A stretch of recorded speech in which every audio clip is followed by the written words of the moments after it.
நாம் பார்க்க போகும் கோவில் திருநெல்வேலி மாவட்டத்தில் அமைந்துள்ள அருள்மிகு நெல்லையப்பர் திருக்கோவில்.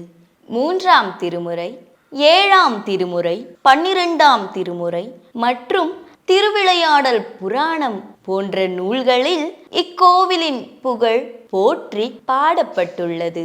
திருஞான சம்பந்த பெருமான் திருநெல்வேலி என்ற பெயருடன் திருநெல்வேலி பதிகம் பாடியிருப்பதால் அதற்கு முன்பே திருநெல்வேலி என்ற சொல் இருந்திருக்க வேண்டும். இதனால் இத்தலம் 7ஆம் நூற்றாண்டுக்கு முன்பிலிருந்தே சிறப்பு பெற்று விளங்கி வருகிறது என்பது தெரிகிறது.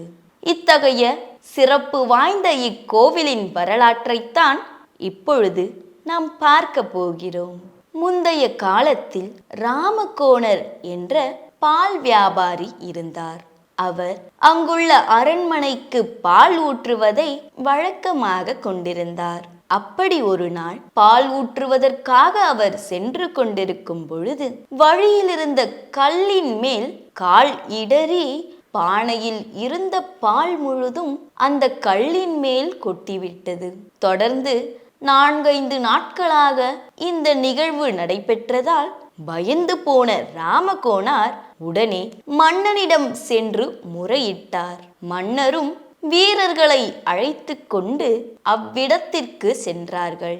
அந்த வீரர்கள் அந்த கல்லை அங்கே இருந்து அகற்ற எண்ணி கோடரிக்கொண்டு அந்த கல்லை வெட்டினார்கள். அப்போது அதிசய நிகழ்வாக அந்த கல்லிலிருந்து பீரிட்டு இரத்தம் வர ஆரம்பித்தது. இதனை கண்டு அனைவரும் செய்வதறியாது அரண்டு போய் நிற்க வானத்தில் ஓர் அசரீரி கேட்டது. அந்த அசரீரியின் வழிகாட்டுதலின்படி அந்த கல்லை தோண்டும் போது தலையின் இடப்பக்கம் வெட்டுக்காயத்துடன் ஒரு சிவலிங்கம் காட்சியளித்தது. சுயம்புவாக தோன்றிய இந்த சிவலிங்கத்தை மூலவராக கொண்டுத்தான் இந்த கோவில் எழுப்பப்பட்டது. அது மட்டுமில்லாமல் வேதப்பட்டர் என்ற அதீத சிவன் பக்தி கொண்டவர் ஒருவர் இருந்தார். இவர் இறைவனுக்கு தினமும் நைவேத்தியம் படைப்பதற்காக நெல்லை உலர போடுவார். அப்படி ஒரு முறை உலர போட்ட போது மழை வந்து நெல்மணிகள் நனையும் தருவாயில் இறைவன் நெல்லினை நனையாதவாறு வேலியிட்டு காத்ததால் இவருக்கு நெல்வேலிநாதர் என்ற பெயரும் இத்தலத்திற்கு நெல்வேலி என்ற பெயரும் உண்டானது. இப்போது கோவிலின் சிறப்புகளையும் வழிபடும் முறைகளையும் பார்க்கலாம். திருநெல்வேலி நெல்லையப்பர் கோவில் தேவார பாடல் பெற்ற தலங்களில் பாண்டிய நாட்டு தலங்களில் ஒன்றாகும். ஸ்ரீ காந்திமதி நெல்லையப்பர் ஆலயம் தென்வடலாக 756 அடி நீளமும் மேற்கு கிழக்காக 378 அடி அகலமும் கொண்டு ஆசியாவிலேயே மிகப்பெரிய சிவாலயமாக சிறப்பு பெற்று விளங்கி வருகிறது. இந்த கோவிலில் நுழைந்தவுடன் 10 அடி உயரத்திற்கு மேலாக ஒரு அழகான வெள்ளை நிற நந்தியை காண முடிகிறது. அதற்கடுத்துள்ள கொடிமரத்தை சுற்றிவிட்டு உள்ளே சென்றால் அங்கு மூலவர் சிலையாகிய வேண்ட வளர்ந்த நாதர் சுயம்பு ரூபத்தில் பக்தர்களுக்கு அருள் பாலிக்கிறார். இவரே நெய்யப்பர் என்றும் அழைக்கப்படுகிறார். மூலவரை காண்பதற்கு முன்னதாக சுமார் 9 அடி உயரத்தில் அமைந்துள்ள மிகப்பெரிய விநாயகரை தரிசிக்கலாம். மூலவரை சுற்றி 3 பிரகாரங்கள் இருக்கின்றன. முதல் பிரகாரத்தில் தட்சிணாமூர்த்தி, சண்டிகேஸ்வரர், மகிஷாசுரமர்த்தினி, பைரவர் சன்னதிகள் அமைந்துள்ளன. சிவனுக்கு அருகிலேயே கோவிந்த பெருமாள் சன்னதியும் அமைந்துள்ளது. இவ்வாறு அமைந்திருப்பது சைவ வைணவ ஒற்றுமையை உலகிற்கு எடுத்துரைக்கிறது. 2வது பிரகாரம் சற்று பெரியதாக உள்ளது. இதன் ஆரம்பத்திலேயே 7 இசை ஸ்வரங்கள் இசைக்கும் தூண்கள் அமைந்திருக்கின்றன. இவற்றை தட்டி பார்த்தால் ஸ்வரங்களின் ஒலிகள் கேட்கிறது. இந்த பிரகாரத்தில் தான் தாமிர சபை உள்ளது. 63 நாயன்மார்களின் சிலைகள் அஷ்டலக்ஷ்மி, சனீஸ்வரர், சகஸ்ரலிங்கம் ஆகிய சிலைகளும் இருக்கின்றன. மூன்றாவது பிரகாரம் மிகவும் பெரியது. இப்பிரகாரத்திலிருந்து அம்மா மண்டபம் வழியாக அம்மன் சன்னதி செல்வதற்கும் வழி உள்ளது. இங்கு ஆஞ்சநேயர், ஐயப்பன், மஞ்சனத்தி அம்மன், சரஸ்வதி, பிரம்மா ஆகியோருக்கு தனி சன்னதிகள் உண்டு.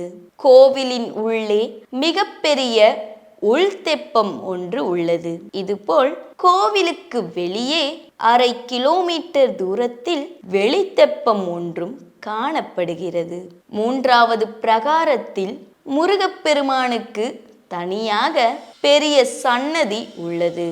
ஒரே கல்லில் 6 முகமும் 12 கரங்களும் கொண்டு மயில் மீது அமர்ந்த கோலத்தில் இருபுறமும் வள்ளி தெய்வானையுடன் ஆறுமுக நாயனார் என்னும் திருநாமத்துடன் தெற்கு நோக்கி எழுந்தருளியுள்ளார். கோவிலின் உள்ளே பொற்றாமரை குளம் உள்ளது. 4 புறமும் நல்ல படிகளுடன் நடுவில் நீராழி மண்டபத்துடனும் இந்த தெப்பக்குளம் உள்ளது. இக்கோவிலில் ஊஞ்சல் மண்டபம், திருக்கல்யாண மண்டபம், 1000 மண்டபம், வசந்த மண்டபம், சங்கிலி மண்டபம், சோமாவர மண்டபம், நவக்கிரக மண்டபம், மகா மண்டபம் போன்ற மண்டபங்கள் சிற்ப வேலைப்பாடுகளுடன் விளங்குகின்றன. இக்கோவிலில் உள்ள சுரதேவர் சன்னதி மிகவும் சிறப்புடையது. 3 தலைகள், 3 கால்கள், 3 கைகளுடன் இம்மூர்த்தி கையில் தண்டம், மணி, சூலத்துடன் காட்சியளிக்கிறார். எவருக்கேனும் சுரம் இருப்பின் இம்மூர்த்திக்கு மிளகு அரைத்து சார்த்தி வெந்நீரால் அபிஷேகம் செய்தால் தீரும் என்பது மக்களின் நம்பிக்கை. நடராஜர் நடனமாடிய பஞ்ச சபைகளுள் இத்தலம் தாமிர சபையாகும். இங்குள்ள நடராசர் தாமிர சபாபதி என்று அழைக்கப்படுகிறார். சபைக்கு மேலே தாமிர தகடு வேயப்பட்டுள்ளது. இச்சபையின் உள்ளே ருத்ர விஷ்ணு, பேதங்கள், ரிஷிகளின் உருவங்கள் உள்ளன. இத்திருத்தலத்தில் இறைவன் நெல்லையப்பர், சுவாமி வேணுநாதர், வேதநாதர், நெல்வேலிநாதர், சாலிவாடீசர் என்றும் அழைக்கப்படுகிறார்.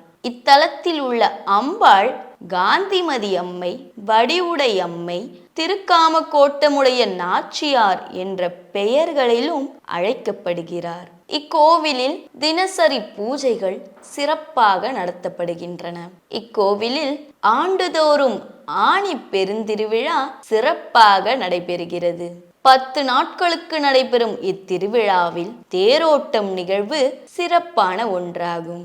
மேலும் இங்கு ஆடிப்பூர உற்சவம், புரட்டாசி நவராத்திரி திருவிழா, ஐப்பசி திருக்கல்யாண திருவிழா என்று பிற திருவிழாக்களும் சிறப்பாக நடைபெறுகிறது.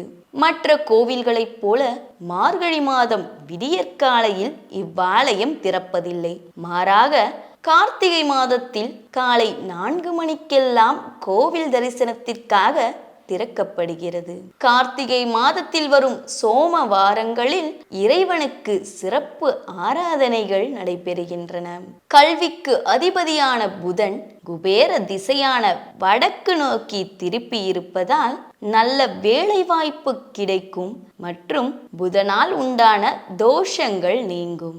கணவன் மனைவியிடையே நல்லுறவு பெருகும். இத்தலத்துக்கு வந்து வழிபடலாம். இத்தகைய சிறப்பும் பெருமையும் கொண்டு விளங்கும் இந்த நெல்லையப்பர் திருக்கோவில் அமைந்துள்ள இடம் திருநெல்வேலி. தரிசிக்கும் நேரம் காலை 5:30 முதல் மதியம் 12:30 வரை மற்றும் மாலை 4 மணி முதல் இரவு 9 மணி வரை. மீண்டும் மற்றுமொரு ஆலய நிகழ்ச்சியில் உங்களை சந்திக்கிறேன். நன்றி.